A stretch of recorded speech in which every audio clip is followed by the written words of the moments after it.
What's up guys, my name's Sean and I'm in the Australian band Shorelines, and today we're going to take a look at how this little guy will replace every single piece of gear you will ever need as a guitarist.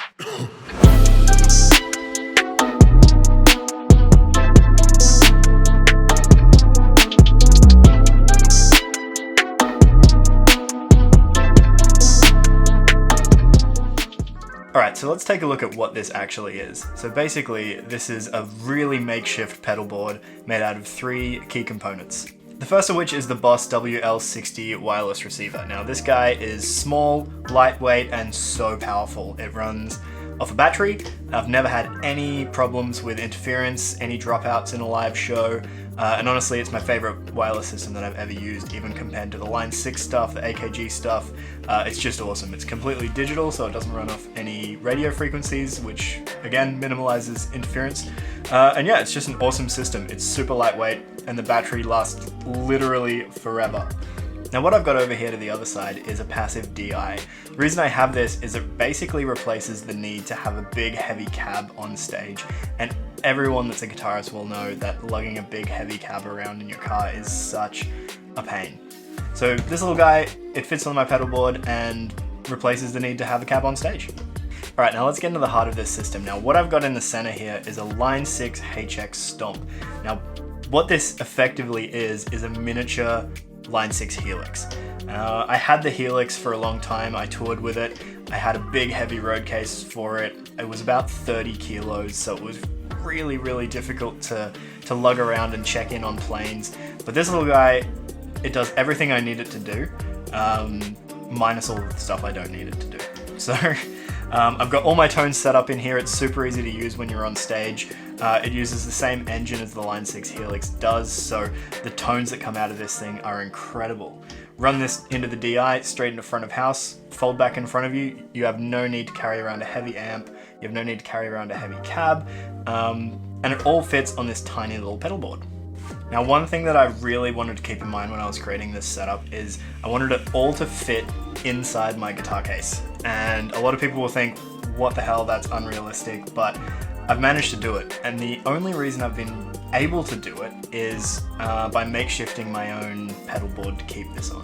I had a look into some of the pedal train stuff, but it was really thick. Obviously that stuff's incredible. It'll last you forever. It's really secure. It comes in a bag, but again, it didn't fit into my guitar case. So what I decided to do was create a pedal board myself.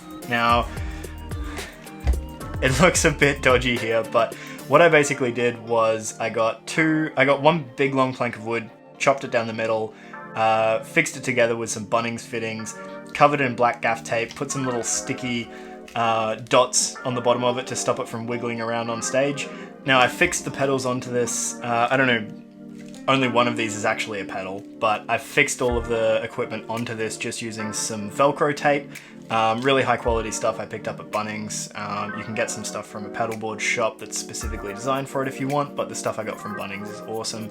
I know sometimes with pedal boards like this, the Velcro tape can sometimes come off because the Velcro is too strong. I haven't had that issue with it just yet, but always keep that in mind. You don't want your Velcro too strong, but you also don't want it too weak. Alright, let's talk about how I patch this guy together. Okay, so the patching for this is actually really straightforward. Let's start from your guitar. So you'll plug your guitar into the wireless system on the other end of this guy, and then all you'll need is a simple jack-to-jack patch cable. So straight out of the wireless system, as you can see, when that's plugged in, it actually turns on.